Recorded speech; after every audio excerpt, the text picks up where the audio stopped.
कांवड़ लेने मत जाना, तुम ज्ञान का दीप जलाना, मानवता की सेवा करके सच्चे मानव बन जाना। मंदिरों मस्जिदों से तुम अनजान बनना, अगर लिख सको तो लिखो भाग्य खुद तुम, किसी की दया का ना मोहताज बनना, ना हिंदू बनना ना मुसलमान बनना, अगर बन सको तो इंसान बनना। भेदभाव ईर्षा द्वेष हृदय से मिटाकर सच्ची मानवता की तुम पहचान बनना।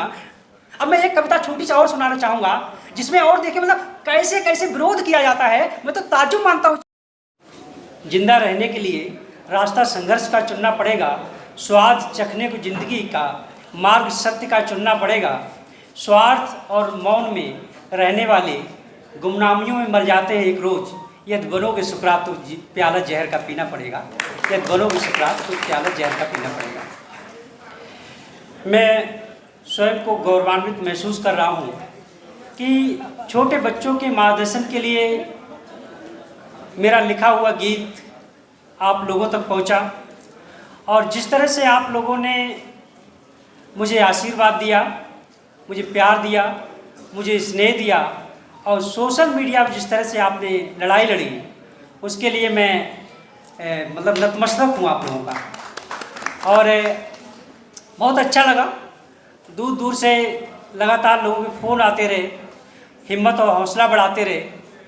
दरअसल मैं 2 अगस्त 2017 से उस कॉलेज में हूँ, तब से कई बार इस तरह से मेरे साथ होता रहा, लेकिन मैं भी अपनी आदत से मजबूर हूँ कि मुझे जो सही बोलना है, जो पढ़ाना है, मैं वही पढ़ाता हूँ। क्योंकि मुझे अपने बाबा, अपनी माँ और पिताजी की वो बात हमेशा याद रहती है कि जहाँ भी रहना बेटा, ईमानदारी से काम करना, सत्य बोलना, और तुम्हारे पीछे कोई ये ना कह पाए ये व्यक्ति ईमानदार नहीं है। उसी का मैं निर्वाह कर रहा था। अब मैं एक कविता छोटी सी और सुनाना चाहूँगा, जिसमें और देखिए मतलब कैसे कैसे विरोध किया जाता है। मैं तो ताज्जुब मानता हूँ इस चीज़ का कि मैं एक शिक्षक हूँ, और शिक्षा होने के नाते अगर हमारे बच्चे हमसे पूछें आप हिंदू हो या मुसलमान हो, मैं कहूँ मैं कौन लग रहा हूँ, कोई सर आप मुझे मुसलमान लग रहे हो। मैंने चलो कोई बात नहीं, बढ़िया बात है, लेकिन मैं एक शिक्षक हूँ। कई बार मैं सोचता रहा, कई दिन सोचता रहा, मुझे नींद भी नहीं आई, करीब 3-4 हफ्ते हो गए। तो मैंने एक कविता लिखी थी बच्चों के लिए, उसको मैं इसलिए सुनाना चाहूँगा कि उस पर भी विरोध होता है, आखिर हम लोग जा कहाँ रहे हैं, इसलिए मैं सुनाना चाहूँगा। क्योंकि हमारे यहाँ जो जूनियर क्लासेस रहते हैं, तो उसमें मुसलमानों के बच्चे अलग इसलिए बिठाए जाते हैं, उर्दू विषय रहता है, और संस्कृत की वजह से बच्चे अलग बिठाए जाते हैं। तो बच्चों में मतलब वो जहर कौन घोलता है क्या है, मैं तो पहली बार देखा, मैं कभी ऐसे माहौल में रहा नहीं था। भाई इलाहाबाद विश्वविद्यालय तो प्रोफेसरों के पीछे रहा, प्रोफेसर हमारे हिंदू भी रहे, मुस्लिम भी रहे, सभी ने हमारा मार्गदर्शन किया। साथ ही हमारे हिंदू लड़कियां भी रही और मुस्लिम बच्चे भी रहे, हमें कभी कुछ ऐसा लगा नहीं, पहली बार लगा। तो सर वो कविता छोटी सी है, मैं इसलिए सुनाना चाहूँगा कि आखिर इस विरोध का स्तर कहाँ तक जा सकता है। ये है, न हिंदू बनना न मुसलमान बनना, न हिंदू बनना न मुसलमान बनना, अगर बन सको तो इंसान बनना, न हिंदू बनना न मुसलमान बनना, अगर बन सको तो इंसान बनना। भेदभाव ईर्षा द्वेष हृदय से मिटाकर सच्ची मानवता की तुम पहचान बनना। दिलों में उतर कर मिटा दो अंधेरा, दिलों में उतर कर मिटा दो अंधेरा, दीन दुखियों के हृदय के ईमान बनना। न हिंदू बनना न मुसलमान बनना, अगर बन सको तो इंसान बनना। कहीं पर कहीं कोई रोता दिखे तो, कहीं पर कहीं कोई रोता दिखे तो, ओठों पर हंसी की तुम पहचान बनना। अंधेरा धरा से तुम रख दो मिटाकर, हताशा निराशा में तुम मुस्कान बनना। न हिंदू बनना न मुसलमान बनना, अगर बन सको तो इंसान बनना। न हिंदू बनना न मुसलमान बनना, अगर बन सको तो इंसान बनना। माता पिता के प्रिय संतान हो तुम तो घर में उजालों की पहचान बनना।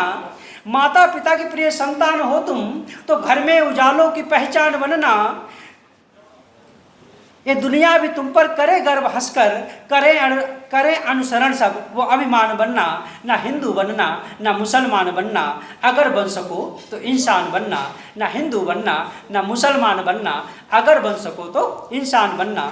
कर्म क्षेत्र धर्म क्षेत्र पूजा यही है, कर्म क्षेत्र धर्म क्षेत्र पूजा यही है, मंदिरों मस्जिदों से तुम अनजान बनना।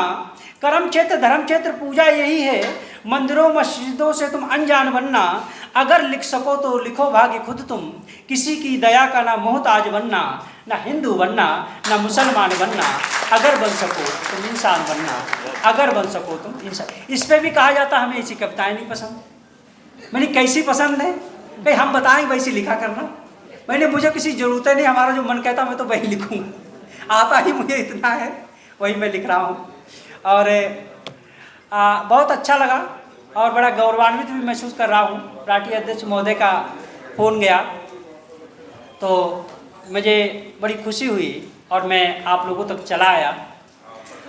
पुनः मैं आप सभी लोगों से ये गुजारिश करूँगा कि इसी तरह की जो एक वैचारिक क्रांति की जो लड़ाई है, ये होना इसलिए बहुत ज़्यादा ज़रूरी है क्योंकि 2-3 फ़ोन मेरे पास आए तो तर्क देखिए उनके तर्क क्या है। आपने कविता लिखी, मैंने सुना है उसको, कई बार सुना। ठीक है, क्या आपको पता है? मैंने क्या पता है भैया कि वो कश्मीर से वो पंडित भगा दिए गए, और क्या है? और यह है कि आपको पता है कि इस बरेली शहर में 300 बताई, 3000 बताई सरकारी संपत्तियों को उनका कब्जा है। भाई तो इसमें हम आप क्या करेंगे? तो कानून और सरकार का काम है ना, हम इसमें क्या करें? आप शिकायत करिएगा। इस तरह के छोटे छोटे मतलब मैं खुद ही नहीं समझ पाया आखिर ये कहना क्या चाहते हैं। मैं आज तक नहीं समझ पाया आखिर ये कहना क्या चाहते हैं।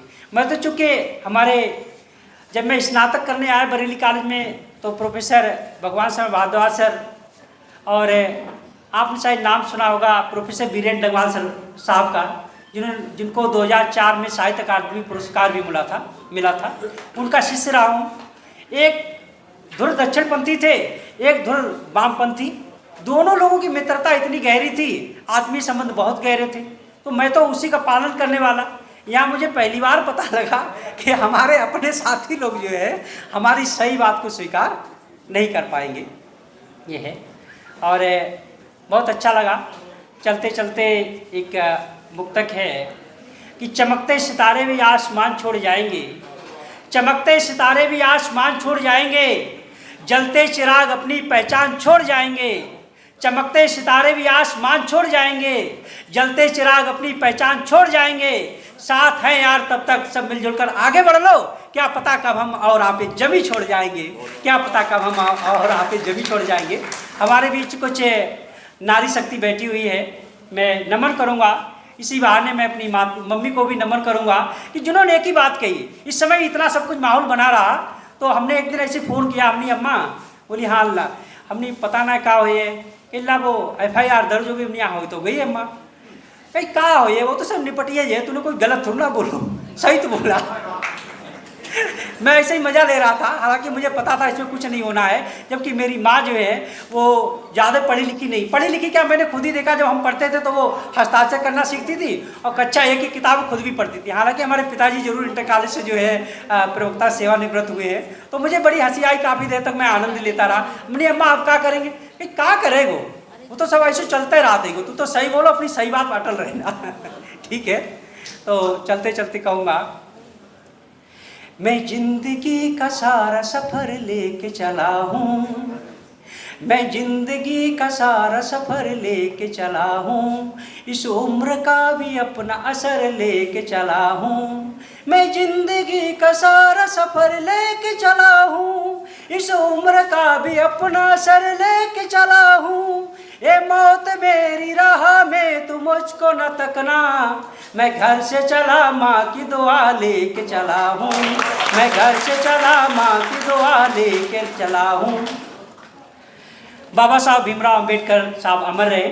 जय भारत, जय संविधान, जय भारत, जय संविधान।